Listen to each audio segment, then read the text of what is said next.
Maglagay ka ng salamin sa may silangan at tattadin nyo po ito na nakadikit ng pera. O siya mga bossing ko, baka yan po ay bago sa inyong pong pandinig.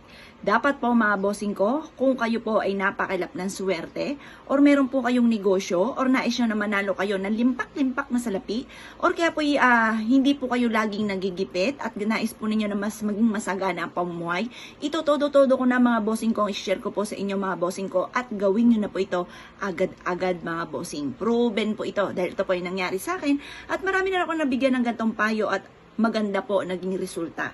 At lagi bumabalik po sila at sinasabi, "Nako Miss Apple, bawal lang mga bossing kong i-forward mga bossing ko yung mismong conversation." May naringgan kasi akong ganon, bawal daw. Ngayon po, kaya hindi ko pino-forward yung maraming patotoo sa amin mga bossing. Hindi ko, ultimo sa mga beauty product na magaganda mga patotoo, hindi ko ma-share kasi sabi, bawal daw po mga bossing. Ngayon po mga bossing, pero ano't ano man mga bossing ko, maraming nagpatotoo. Ultimo yung mga kaibigan ko na nakakausap ko po dito mga bossing ko at ginawa rin po nila ito. Ano po ang dapat nating gawin? Kung mailap ang swerte na ikaw naman ay masipag, matyaga, pero kung ikaw po ay batugan, huwag kang magtaka ha. Pero kung ikaw po ay masipag, matyaga, ginagawa nyo lahat para kayo maging matagumpay, hindi ka nakakalimot magdasal at sinasabayan nyo pa ng ganitong mga pamamaraan, walang imposible. Kaya magtaka ka kung ikaw po ay hanggang sa ngayon ay parang hirap at hirap pa rin. Ngayon pa mga bossing, gawin nyo po ito ha.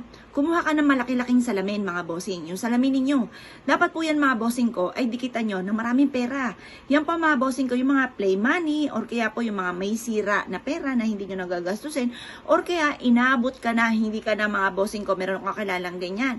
Ay naku, tago ng pera. Ang ending, hindi niya na, nakalimutan niya na may pera siya isiniksik doon. Yung po mga bossing ko, yung na-expired na yung pera. Hindi na pwede mapapalitan sa bangko kasi di ba may date kung kailan hanggang ganun na lamang mapapalitan. Ngayon, hindi na umabot, sayang. Yun ang maganda na ilagay sa may salamin. Idikit nyo na idikit doon mga bossing ko yung pera sa may salamin. At pagkatapos, itapat nyo po ito sa gawing silangan mga bossing. At yan po ay makakatulong upang sa ganon, mas makamagnet ka ng swerte, lalo-lalo na tungkol sa usapin ng kaperahan mga bossing.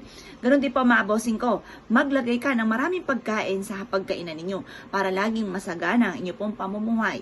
Huwag nyo gagawin na itatago sa rep, itatago sa cabinet, pero syempre, hindi naman lahat, wala ka ng kakainan kapag ka ganon. Halimbawa, bawang. Maglagan ka ng ilang bawang sa inyo pong hapagkainan. Prutas, mga oranges, apple sa hapagkainan kaysa sa rep. Maglagay ka dyan mga bossing. Ganon din po halimbawa, tubig, asin, yung apat na maswerte. Tubig, asin, asukal at ganoon din ang bigas, yung apat na yon sa hapagkainan. Huwag mo nang aasin yan doon. Yan po isa sa mga subok na napakaswerte. Yan mga bossing ko ang proven. At marami na nagpatotoo nga po na sila po'y sinuwerte po dyan at masigit na naka-attract ng swerte. At lumebel up mga bossing ko ang swerte mula nang ginawa po yan. Kaya kung ikaw isa sa mga nagnais na kayo lumebel up ang swerte, subukan nyo po yan mga bossing. Kaya kung kayo naniwala, good luck po sa inyo po lahat.